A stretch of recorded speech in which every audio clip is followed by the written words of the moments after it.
बहुत बहुत धन्यवाद। स्वागत है आप सभी का लाइट ऑफ स्टडी नामक चैनल पर। मैं आपके समक्ष एक विशेष टॉपिक, बहुत स्पेसिफिक टॉपिक का लाया हूं।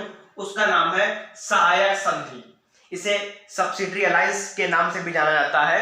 सहायक संधि ये बहुत ही इंपॉर्टेंट टॉपिक है। कभी कभी एग्जाम में इससे संबंधित 2 से 3 क्वेश्चन भी पूछ लिए जाते हैं और काफी एग्जाम में इससे संबंधित, इस टॉपिक से संबंधित क्वेश्चन पूछे भी गए हैं। तो आज का टॉपिक है सहायक संधि। अगर चैनल अच्छा लगता है तो सब्सक्राइब, लाइक और शेयर अवश्य करिए और बेल आइकन पर क्लिक भी करिए। लेकिन पहले पूरी बात समझ लीजिए। अगर मेरी बात समझ में आती है उस कंडीशन में ही चैनल सब्सक्राइब करिए। टॉपिक का नाम है सहायक संधि। इसे इंग्लिश में बोलते हैं सब्सिडरी अलायंस। ये बहुत ही इंपॉर्टेंट टॉपिक है। इसके विषय में थोड़ा हम समझते हैं कि इसकी शुरुआत किसने की, इसका व्यापक स्तर पर प्रयोग किसने किया और इसे स्वीकार करने वाले भारतीय रियासत, जो भारतीय राज्य है, क्रमानुसार। कभी कभी आईएएस में तो क्रमानुसार भी पूछ दिया जाता है, लेकिन अगर जनरली एग्जाम में पूछा जाएगा तो पहला और अंतिम करके ही पूछा जा सकता है, जहां तक मेरा अनुभव है। तो अगर इस टॉपिक के विषय में समझा जाए तो इसका जन्मदाता कौन है, इसका व्यापक स्तर पर प्रयोग किसने किया, इसे किन किन रियासतों ने स्वीकार किया, इसकी स्वीकार करने की शर्तें क्या थी और इसके दुष्परिणाम जो हुए, उन सब के बारे में जिक्र करते हैं इस 10 से 15 मिनट के वीडियो में। कोशिश यही करते हैं। तो सहायक संधि के बारे में अगर हम देखें तो इसका सूक्ष्म स्तर पर जो प्रयोग किया था, याद रखिए, सूक्ष्म स्तर और व्यापक स्तर 2 प्रकार से कोई चीज आरंभ की जाती है। जैसे मैंने इससे पूर्व स्वराज शब्द के बारे में भी आप सबको बताया था कि स्वराज शब्द का सूक्ष्म स्तर पर जो प्रयोग किया था वो स्वामी दयानंद सरस्वती जी ने 1870-71 ईस्वी तरफ किया था। लेकिन इसका व्यापक स्तर पर प्रयोग जो किया था वो तिलक ने 1892 ईस्वी में, और इन्होंने काफी इसका प्रचार भी किया था। मैंने आपको बताया था होम रूल आंदोलन जो चलाया गया था 1916 ईस्वी में तिलक और एनी बेसेंट, उसका भी एक ही उद्देश्य था, स्वराज। तो थोड़ा समझना है। अगर क्वेश्चन में आ जाता है कि सहायक संधि का सूक्ष्म स्तर पर प्रयोग किसने किया, या अगर कहा जाए कि सहायक संधि का जन्मदाता कौन था, who was the father of subsidiary alliance in India, तो उसका आंसर डायरेक्ट हम लोग को कर देना है डुप्ले। पूरा नाम डुप्ले का पूरा नाम जोसेफ फ्रांसीसी डुप्ले।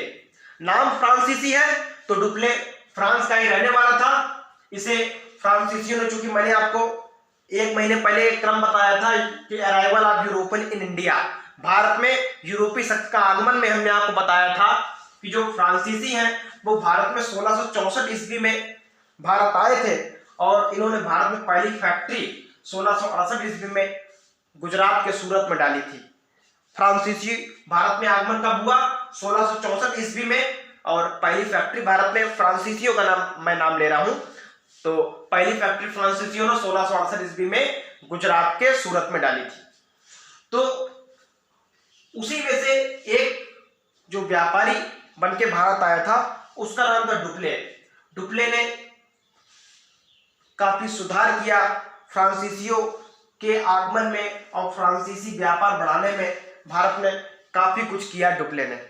लेकिन यह पूर्ण रूप से सफल नहीं हो पाया, क्योंकि 1754 ईस्वी में इसे फ्रांस वापस बुला लिया गया था, जो कि एक फ्रांसीसियों के निकट भविष्य में बहुत बड़ी भूल भी सिद्ध हुई।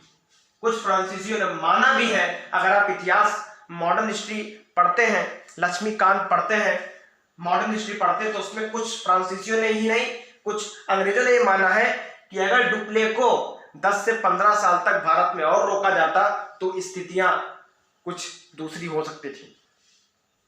तो 1754 ईस्वी में डुप्ले को वापस बुला लिया गया फ्रांस। हालांकि टॉपिक ये नहीं है, लेकिन यहां डिस्कस करते हैं कि सहायक संधि का जन्मदाता कौन था, तो उसमें ऑप्शन डायरेक्ट टिक करना है डुप्ले। लेकिन मैं फिर बता रहा हूं, कभी भी ऑप्शन में डुप्ले, क्योंकि सहायक संधि का सूक्ष्म स्तर पर प्रयोग जो किया था वो किया था डुप्ले ने। डुप्ले कहां का रहने वाला था? फ्रांस का।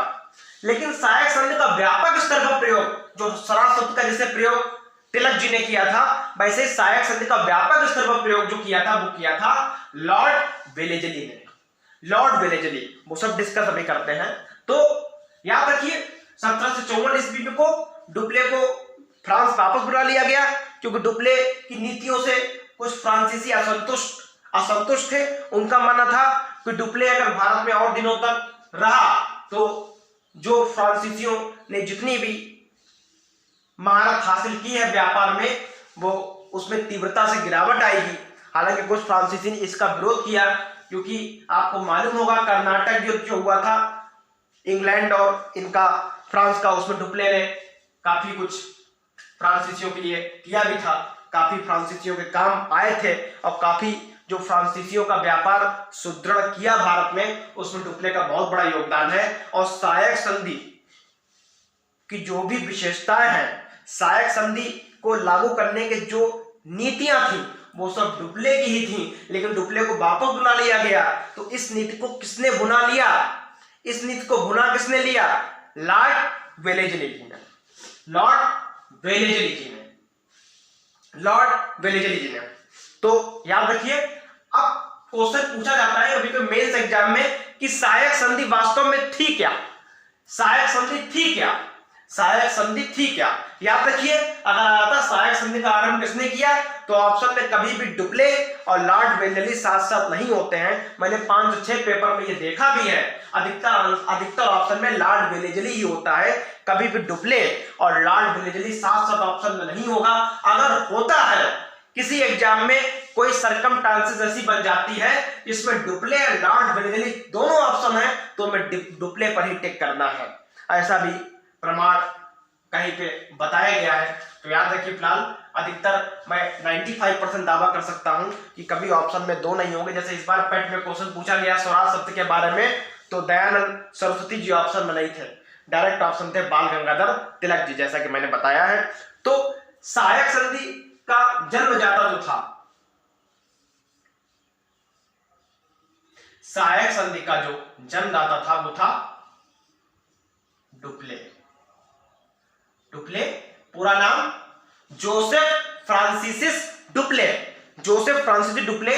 ये 1754 ईस्वी में फ्रांस वापस बुला लिया गया। एक एग्जाम में क्वेश्चन ये भी पूछा गया था कि जब डुप्ले को 1754 ईस्वी में फ्रांस वापस बुलाया गया था तो उस समय वो कहां का गवर्नर जनरल था, तो उसका आंसर है पांडिचेरी। याद रखिए, जब डुप्ले 1730 तरफ भारत आया था तो 1731-32 तरफ उसे चंद्रनगर का गवर्नर जनरल बनाया गया और 1743 तरफ उसे पांडिचेरी गवर्नर जनरल बना दिया गया। कि क्वेश्चन पूछा भी गया था कि जब डुप्ले को 1754 ईस्वी को भारत से फ्रांस वापस बुलाया गया था तो उस समय वो किस स्थान का गवर्नर जनरल था, तो पांडिचेरी का। याद रखिए, ये क्वेश्चन नोट कर सकते हैं आप, पांडिचेरी गवर्नर जनरल था।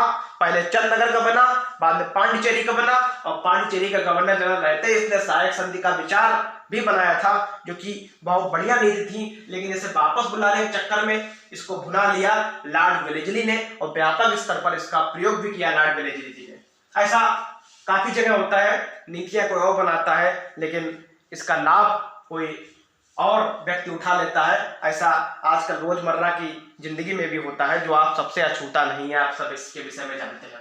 तो याद रखिए, सहायक संधि थी क्या, तो सहायक संधि ब्रिटिश एवं भारतीय रियासतों के मध्य महज एक समझौता था।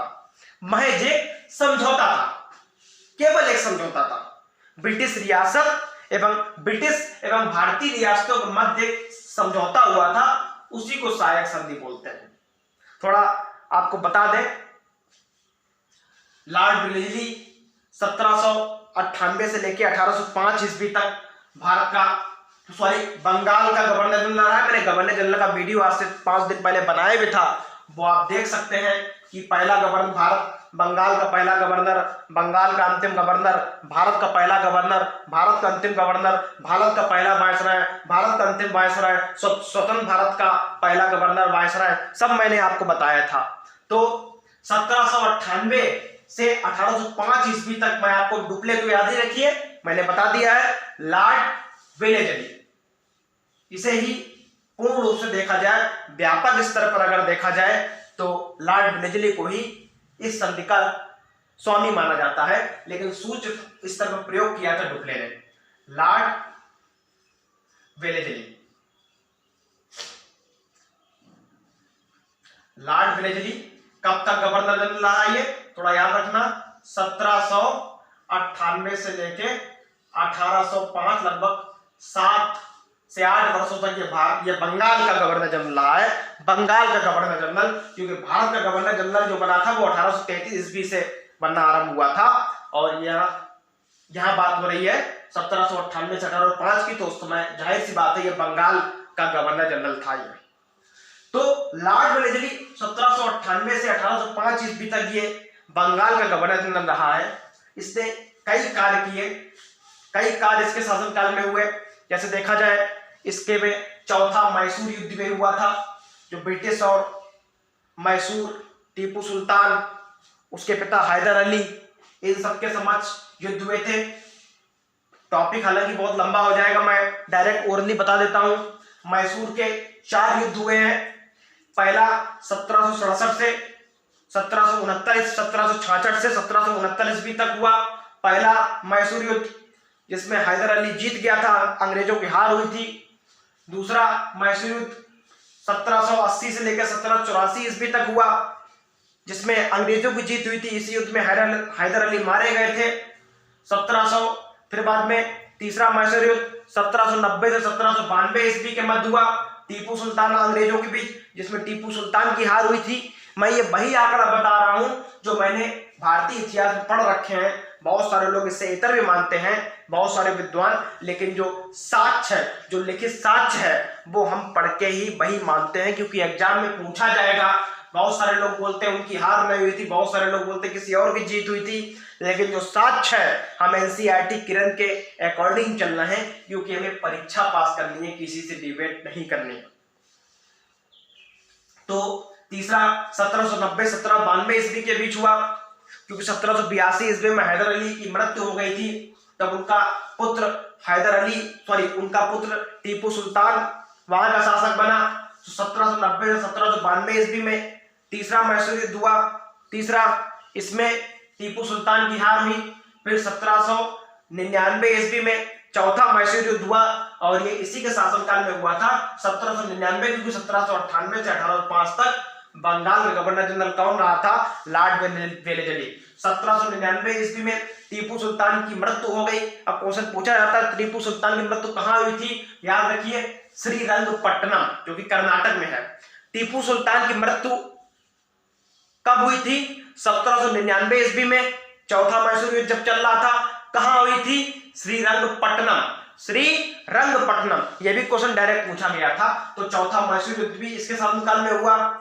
और इसके अलावा दूसरा मराठा युद्ध, मराठों के 3 युद्ध हुए हैं अंग्रेजों से।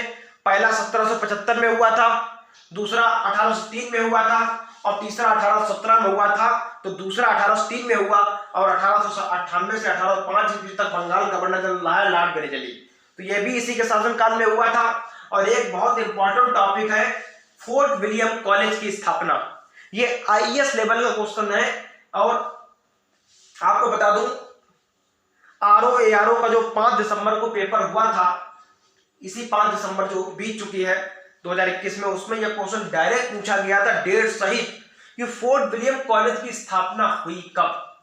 तो आपको बताते हैं, वैसे इसकी स्थापना अगर देखी जाए, वैसे फोर्ट विलियम कॉलेज बना था 1800 में, लेकिन इसकी पक्की तिथि पूछ ली गई। यह बना 10 जुलाई 1800 में। और 10 जुलाई 1800 में आप समझ सकते हैं डेट से, बंगाल गवर्नर जनरल था लॉर्ड वेलेस्ली। इसी ने भारत में फोर्ट विलियम, क्योंकि यह बंगाल का था, क्योंकि बंगाल, वेस्ट बंगाल की राजधानी वर्तमान में कोलकाता है, तो फोर्ट विलियम कॉलेज की स्थापना कब हुई थी? 10 जुलाई 1800 में। किसके शासनकाल में हुई? Lord Wellesley. कब हुई? 10 जुलाई 1800 में। ये पक्की डेट हमें याद रखनी है, क्योंकि आरओ में ये डायरेक्ट डेट पूछी गई थी, 10 जुलाई 1800 में। 10 जुलाई 1800 में फोर्ट विलियम कॉलेज की स्थापना हुई थी। हालांकि फोर्ट विलियम कॉलेज की स्थापना क्यों हुई थी, थोड़ा आपको बता दें।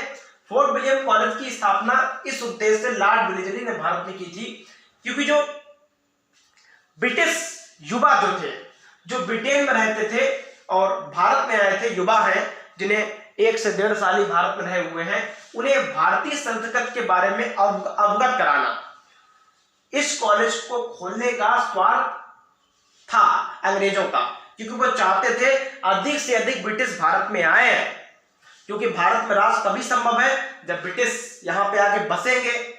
जितने भारतीय हैं वो इनके चाटुकार, इनके पपेट बन जाएंगे।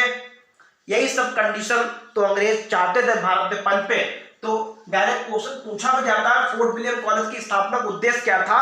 भारतीय युवाओं के लिए नहीं, क्या था ये कि ब्रिटिश युवा जो भारत में आए हैं, जितने भी ब्रिटेन से युवा भारत में आए हैं, वो भारतीय संस्कृति के बारे में जाने और यहाँ पर भी वे शासन करें, यहाँ के लोगों को गुलाम बनाए। यही इस कॉलेज को खोलने का उद्देश्य था।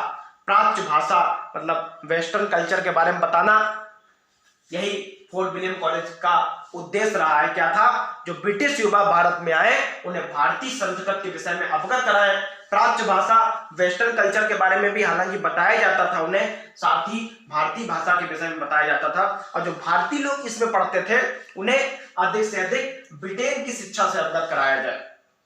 ठीक है, इसका उद्देश्य, मुख्य उद्देश्य अगर पूछा जाए तो जो ब्रिटिश युवा भारत में आए उन्हें भारतीय संस्कृति के बारे में अवगत कराने के उद्देश्य से फोर्ट विलियम कॉलेज 10 जुलाई 1800 को लॉर्ड वेलेस्ली ने कलकत्ता में खोला था। कहां खोला था? कलकत्ता में। ये डायरेक्ट क्वेश्चन पूछा जा चुका है 2 से 3 एग्जाम में। 10 जुलाई 1800 को यह खोला गया था कलकत्ता में। क्योंकि लॉर्ड वेलेस्ली उस समय बंगाल का गवर्नर जनरल में था, तो फोर्ट विलियम कॉलेज का गवर्नर जनरल चांसलर बोला जाए पहला कौन था, तो वो था लॉर्ड वेलेस्ली। ठीक है, अब बात हो रही है सहायक संधि की। तो सहायक संधि को स्वीकार जो रियासत कर लेती थी तो उसकी क्या क्या शर्तें थी? सहायक संधि को स्वीकार करने की शर्तें क्या थी, याद रखिए। पहले मैं एक काम करता हूं, जो रियासत सहायक संधि को स्वीकार किया है उन सबका जो नाम है वो मैं डिस्कस थोड़ा कर देता हूं। जिन जिन राज्यों ने, जिन जिन रियासत ने सहायक संधि को स्वीकारा है उन सब के बारे में मैं यहाँ पे थोड़ा डिस्कस कर देता हूं। थोड़ा ध्यान से केवल हम लोग को सुनना है बस।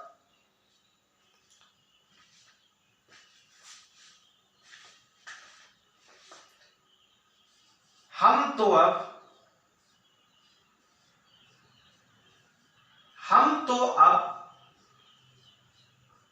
तो अब ये है ट्रिक, ये डायरेक्ट ट्रिक है जो सहायक संधि को जो रियासत स्वीकार करती हैं उनकी जो ट्रिक्स हैं वो मैं आपको बता रहा हूं।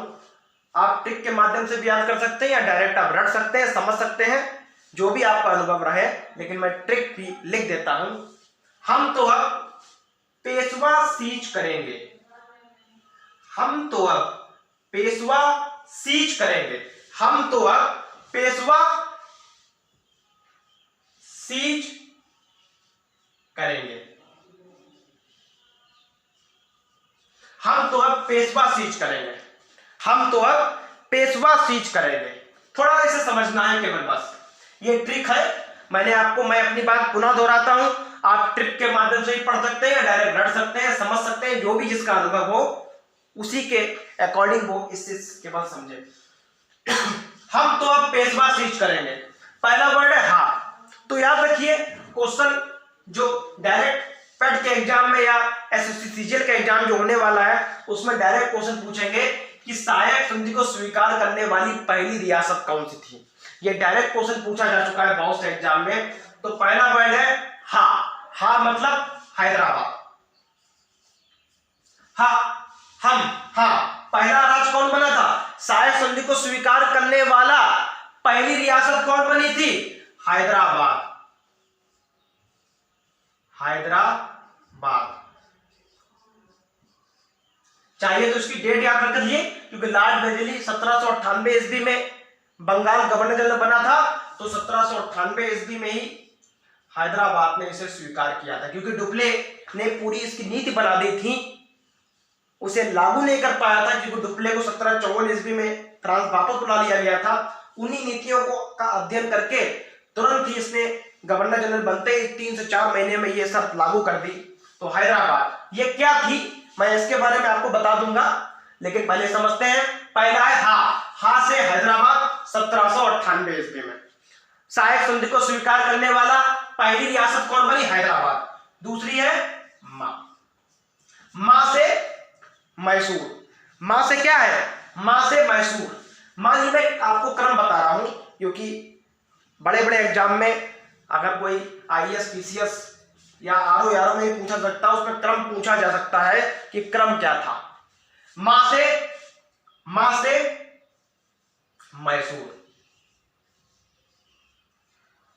मां से मैसूर 1799 ईस्वी में, 1799 ईस्वी में हमें डेट केवल हैदराबाद की याद रखनी है। 1798 ईस्वी में हैदराबाद ने इस संधि को अपनाया था, पहला राज्य बना था।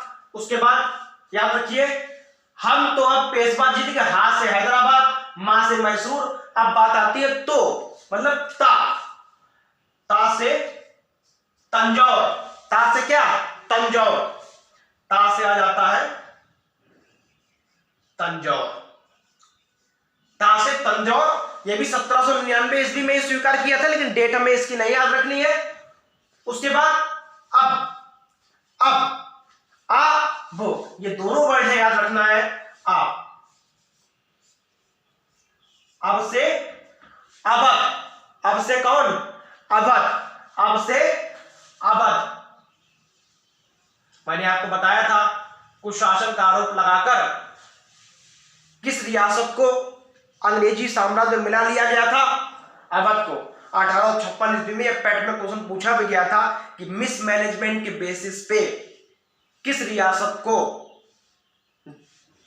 लॉर्ड डलहौजी ने अंग्रेजी साम्राज्य में ला लिया था, अवध। क्योंकि अवध का नवाब उस समय कौन था, वाजिद अली शाह। इसके बारे में मैं आपको पूरी वीडियो में बता चुका हूं।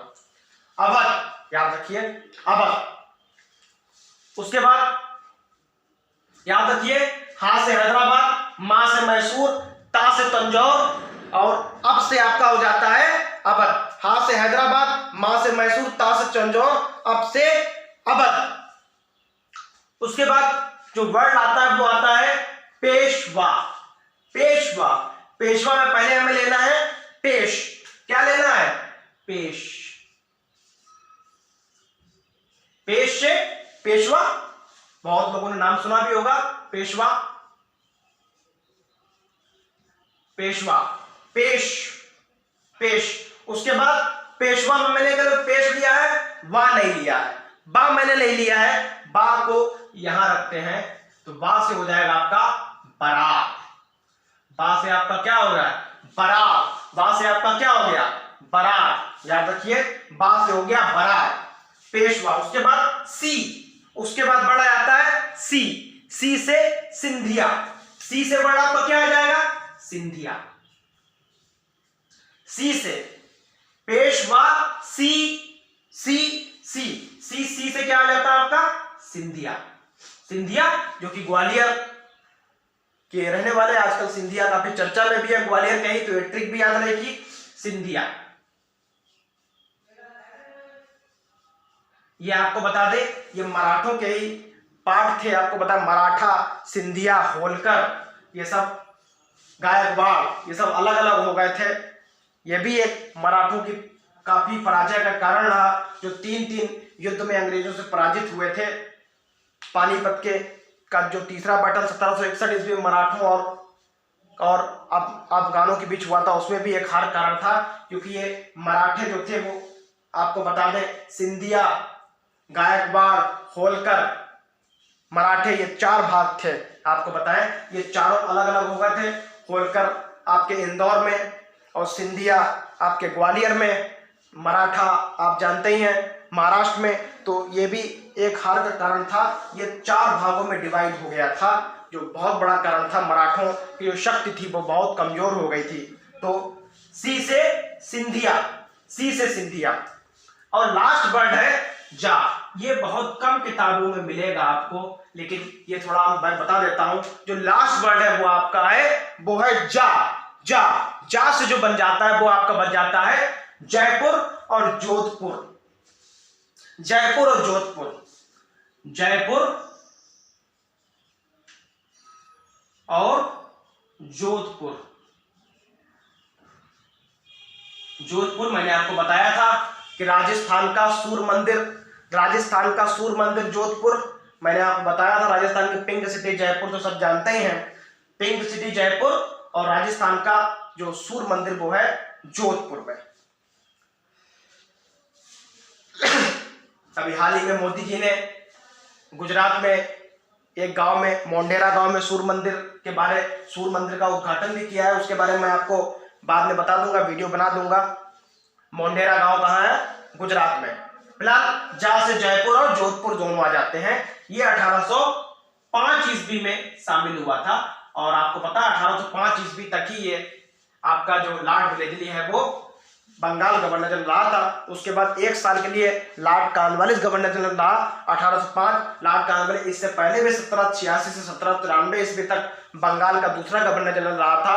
उसी के शासनकाल में स्थायी बंदोबस्त भी आया था, परमानेंट सेटलमेंट, जिसके बारे में भू राजस्व के बारे में मैंने आपको बताया था। लॉर्ड कॉर्नवालिस 1793 में आरंभ किया था। 1805 ईस्वी में जब ये लॉर्ड वेलेस्ली वापस गया तो लॉर्ड कॉर्नवालिस को पुनः भारत में बुलाया गया। ये पुनः लेकिन 8 से 9 महीने ये शासन कर पाया, तभी इसकी मृत्यु हो जाती है। गाजीपुर में इसका मकबरा भी है। तो क्वेश्चन अगर पूछा जाए कि किस अंग्रेज गवर्नर जनरल की कब्र भारत में है, तो है लॉर्ड कॉर्नवालिस। कहां पे? गाजीपुर में। याद रखिए, गाजीपुर में एशिया का सबसे बड़ा गांव भी है। एशिया का सबसे बड़ा गांव कहां है? गाजीपुर में। गाजीपुर में नाम क्या है उसका? गहमर गांव। गहमर गांव। और गाजीपुर में कब्र किसकी है? गाजीपुर में किसका मकबरा है? लॉर्ड कॉर्नवालिस का। लॉर्ड कॉर्नवालिस का। मैं वेलेस्ली की बात नहीं कर रहा हूं, लॉर्ड कॉर्नवालिस का। ये तो मैं एक बार और थोड़ा ये बता देता हूं। हम तो अब पेशवा सीज करेंगे। हां से हैदराबाद, सबसे पहले हैदराबाद में स्वीकार किया। सबसे पहला अगर आ जाए तो हैदराबाद, सबसे अंतिम अगर आ जाए तो जयपुर और जोधपुर। अगर जयपुर और जोधपुर ऑप्शन में नहीं है, क्योंकि मैंने आपको बताया था कि बहुत कम किताब में लिखा है जयपुर और जोधपुर, लेकिन कुछ किताब इसका सोर्स देती भी है। मैं ये नहीं बोल रहा हूं, मैंने भी ये कहीं ना कहीं से पढ़ा है, तदुपरांत आपको बता रहा हूं जयपुर। लेकिन अगर जयपुर जोधपुर ऑप्शन नहीं है, अंतिम अगर पूछा जाए तो सिंधिया, सिंधिया या ग्वालियर, एक ही बात है, कुछ भी आ जाए आप टिक कर लीजिए। पहला हैदराबाद, अंतिम कौन था? जयपुर जोधपुर। अगर जयपुर जोधपुर ऑप्शन नहीं है कि सहायक संधि को स्वीकार करने वाले अंतिम रियासत कौन सी थी? जयपुर जोधपुर। अगर जयपुर जोधपुर ऑप्शन में नहीं है, क्योंकि किस किताबों में ये सोर्स नहीं है, तो सिंधिया इसका डायरेक्ट ऑप्शन हो जाएगा। पहला हैदराबाद ज्यादा इंपॉर्टेंट। हम तो पेशवा सीज करेंगे। हा से हैदराबाद 1798, मां से मैसूर, तो से तंजौर, अब से अवध, पेशवा से पेशवा, वा से बरार, सी से सिंधिया और जा से जयपुर और जोधपुर। और करेंगे साइलेंट वर्ड रहेगा, करेंगे साइलेंट वर्ड रहेगा, याद रखिए। तो ये सहायक संधि को स्वीकार करने वाले भारतीय रियासत रही। पहली कौन रही, अंतिम कौन रही, ये सब हमें ध्यान से पढ़ना है। ग्वालियर कब सीज किया गया था? 1804 में। ग्वालियर सिंधिया 1804 में। तो अब क्वेश्चन ये आता है कि सहायक संधि को स्वीकार जो कर लेता था उसे किन किन परिस्थितियों से गुजरना पड़ता था उस रियासत को। ये क्वेश्चन डायरेक्ट, हालांकि ये ऑब्जेक्टिव में तो क्वेश्चन नहीं पूछा जा सकता, ये सब्जेक्टिव में पूछा जाएगा, लेकिन जानकारी रखना तो आवश्यक है ही। पहली कंडीशन क्या थी? जो भारतीय रियासत, जैसे हैदराबाद के निजाम ने इस संधि को स्वीकार किया था, तो उसे किन किन परिस्थितियों से गुजरना पड़ा। जो भी भारतीय रियासत सहायक संधि को स्वीकार करेगी उसके राज्य में ब्रिटिश सेना का आगमन हो जाएगा। याद रखिए, पहली शर्त क्या थी? जो भी भारतीय रियासत ब्रिटिश की इस संधि को स्वीकार करेगा उसे अपने राज्य में 1/3 भाग ब्रिटिश सेना के रूप में रखना पड़ेगा। जैसे अगर 100 सैनिक हैं तो उसमें लगभग 30 से 40 सैनिक अब ब्रिटिशर्स के भी उसी भारतीय राज्यों में आ जाएंगी। आप समझ सकते हैं कितनी ट्रिक और कितने चालबाज, कितने कनिंग, कितने क्लेवर थे ये लोग, और इसी जाल में फंसते गए हमारी जो रियासतें हैं। हैदराबाद पहला था, तो पहली शर्त क्या हो गई? जो इस संधि को स्वीकार करेगा, सहायक संधि को जो भी स्वीकार करेगा, जो भी सहायक संधि को स्वीकार करेगा उसे अपने रियासत में ब्रिटिश सेना का कुछ भाग रखना पड़ेगा। यह पहली शर्त। दूसरी शर्त इसकी क्या थी कि भारतीय रियासतों पर अगर कोई बाहरी आक्रमण होता है, दूसरी शर्त क्या थी इसकी, दूसरी इसकी बात क्या थी कि भारतीय राज्य जो भी इस संधि को स्वीकार करेगा, इस संधि को स्वीकार करने वाले रियासत पर अगर कोई बाहरी आक्रमण होता है तो ब्रिटिश उस रियासत की मदद करेंगे। ये थोड़ा अच्छा पार्ट लगा हैदराबाद के लोगों को, हालांकि ये सब पूरा प्लान और षड्यंत्र से किया गया था। 2-3 लॉलीपॉप तो दिए ही जाते हैं जो आजकल चल भी रहा है। ये 2 शर्त हो गई। पहली शर्त मैंने आपको बता दी कि ब्रिटिश सेना को स्वीकार करने वाली रियासत को रखना पड़ेगा। दूसरा, अगर इस संधि को जैसे हैदराबाद पे अगर कभी भविष्य में आक्रमण कर दिया किसी अन्य राज्य ने या कोई बाहरी आक्रमण हुआ तो लॉर्ड वेलेस्ली की सेना हैदराबाद की मदद के लिए सामने आएगी। ये इसकी 2 शर्त हो गई। उसके बाद ये 2 शर्त हो गई। अगर कोई भी बाहरी आक्रमण होता, तो मैं पुनः दोहराता हूं, अगर कोई भी बाहरी आक्रमण होता है तो मदद कौन करेगा, उसकी ब्रिटिश करेंगे। तीसरी शर्त यह है, इस संधि को स्वीकार करने वाली रियासत अगर किसी अन्य राज्य के साथ राजनीतिक संपर्क स्थापित करना चाहती है या चाहता है तो उसे पहले ब्रिटिश से अनुमति लेनी पड़ेगी। सपोज दैट अगर मैं इस संधि को स्वीकार करता हूं और मुझे किसी से अगर दोस्ती करनी है तो उसे दोस्ती करने से पहले मुझे ब्रिटिशर्स की राय लेनी पड़ेगी कि मैं इससे दोस्ती कर सकता हूं कि नहीं कर सकता हूं। जब वहां से पॉजिटिव रिप्लाई आता है तब उस कंडीशन में ही हम उससे राजनीतिक संबंध स्थापित कर सकते थे। ये आपकी तीसरी शर्त थी। चौथी शर्त यह थी कि इस संधि को स्वीकार जो भी रियासत करेगी उसकी रियासत में एक ब्रिटिश का रेजिमेंट रखा जाएगा। रेजिमेंट मतलब एजेंट टाइप का रखा जाएगा। एक एजेंट या बोल दे रेजिडेंट रखा जाएगा। रेजिडेंट वर्ड है, रेजिडेंट। इस संधि को स्वीकार करने वाली रियासत के राज्य में, इस संधि को स्वीकार करने वाली रियासत में एक ब्रिटिश का रेजिडेंट रखा जाएगा, लेकिन शर्त यह थी कि वो उस राज्य के आंतरिक मामलों में हस्तक्षेप नहीं करेगा। हालांकि ऐसा हुआ नहीं, भरपूर हस्तक्षेप किया गया और इसमें काफी इसका विरोध भी हुआ। 1857 ईस्वी की क्रांति का एक बहुत बड़ा कारण सहायक संधि भी था, मैंने आपको बताया था, क्योंकि धीरे धीरे भारतीय राज्यों को पता होने लगा कि इस संधि को स्वीकार करना उनकी बहुत बड़ी भूल थी। अंग्रेजों ने किस प्रकार चालाकी से 2-3 लॉलीपॉप देके भारतीय राज्यों को अपने राज्य में पूर्णतः मिला लिया है। सबसे बड़ी चीज ये थी कि ब्रिटिशर्स की सेना अगर वहां शामिल हो रही है तो थोड़ा दिमाग लगाना चाहिए, थोड़ा माइंड लगाना चाहिए, क्योंकि सबसे पहली जो चालाकी थी कि उस राज्य में ब्रिटिशर अपनी सेना भेज देते थे। यही थोड़ी चालाकी अगर कोई समझ जाता तो इस संधि को शामिल नहीं करता। उदयपुर के राजा ने इसमें अपना माइंड लगाया भी था और उसने ये ऑफर ठुकरा भी दिया था, क्योंकि वो जानता था अगर मेरे राज्य में ब्रिटिश सेना आ गई तो मेरी चलने वाली नहीं है, मेरी सेना की चलने वाली नहीं है। एक भय हमारे मन में रहेगा कि कभी भी अगर हमने अंग्रेजों का विरोध किया तो उसकी सेना तुरंत तत्काल हमारे राज्य पे कब्जा कर लेगी। तो ये 3 से 4 शर्तें थी। पहली शर्त मैंने आपको बता दी, इस रियासत को स्वीकार करने वाले के राज्य में ब्रिटिश सेना पहुंच जाएगी, पूरी नहीं, लगभग 1/3%, 33% बोल सकते हैं। दूसरा, अगर रियासत किसी अन्य रियासत या किसी अन्य राज्य से राजनीतिक संबंध बनाना चाहती है तो उससे सबसे पहले अंग्रेजों से अनुमति लेनी होगी। संधि को स्वीकार करने वाले राज्य में एक ब्रिटिश रेजिडेंट होगा जो आंतरिक मामलों में हस्तक्षेप नहीं करेगा। ये भी मैंने आपको बता दिया था। ये 3 से 4 जो शर्तें हैं थोड़ा समझ लीजिए, और एक और इसका थोड़ा समझ लीजिए शायद, जो ब्रिटिश सेना जो होती थी, जैसे ब्रिटिश सेना जिस रियासत में पहुंचती थी उसका भुगतान उसी रियासत को करना होता था। ये भी एक बहुत पॉइंट की बात है। जैसे हैदराबाद में अगर ब्रिटिशर्स की सेना पहुंचती है तो जो उनका पारिश्रमिक है, क्योंकि सेना पारिश्रमिक पे काम करती हैं, जो वर्तमान में भी हो रहा है, वर्तमान में भी जो हमारी फौजें हैं, हालांकि उन्हें वेतन थोड़ा कम मिलता है लेकिन मिलता है। तो याद रखिए, जो ब्रिटिशर सेना जिस रियासत में जाती थी तो ब्रिटिशर सेना का जो पारिश्रमिक था, जो वेतन था, वो उसी रियासत को देना पड़ता था। अंग्रेजों से इसका कोई भी लेना देना नहीं था। तो ये 4 से 5 शर्तें हैं। ये एक सहायक संधि के बारे में वीडियो है, थोड़ा समझ लीजिए। डुप्ले ने इसकी और ये सब नीतियां किसने बनाई थी?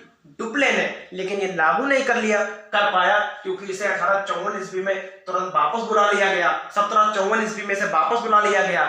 ये नीति फ्रांसीसियों की थी, इसी का काफी विरोध भी हुआ। अंत में कुछ फ्रांसीसियों ने इसका विरोध किया कि डुप्ले को अगर सहायक संधि लागू कर लेने दिया जाता तो शायद आज कुछ परिणाम दूसरा हो सकता था। होगा ये तो कंफर्म नहीं है क्योंकि अंग्रेज इन सबसे ज्यादा चालाक तो थे ही। फिलहाल ये पूरा वीडियो है, ये ट्रिक जरूर पढ़ लीजिए। हैदराबाद, मैसूर, तंजौराबाद, पेशवा, बरार, सिंधिया और अंत में जयपुर और जोधपुर, ये ट्रिक है इसकी। बहुत बहुत धन्यवाद। वीडियो अच्छा लगे तो सब्सक्राइब, लाइक, शेयर और बेल आइकन पर क्लिक अवश्य कर दीजिए। मैं फिर से एक नया टॉपिक लेके आपके समक्ष आऊंगा। सहायक संधि याद रखिए, सूक्ष्म स्तर पर इसका प्रयोग किया डुप्ले ने, जोसेफ फ्रांसिस डुप्ले। व्यापक स्तर पर प्रयोग किया इसका लॉर्ड वेलेजली ने। फोर्ट विलियम कॉलेज 10 जुलाई 1800 ईस्वी को बनाया गया था। किस लिए बनाया गया था? ताकि ब्रिटिशर्स युवा जो भी भारत में आए उन्हें भारतीय संस्कृति से अवगत कराया जा सके। बहुत बहुत धन्यवाद। जय हिंद, जय भारत।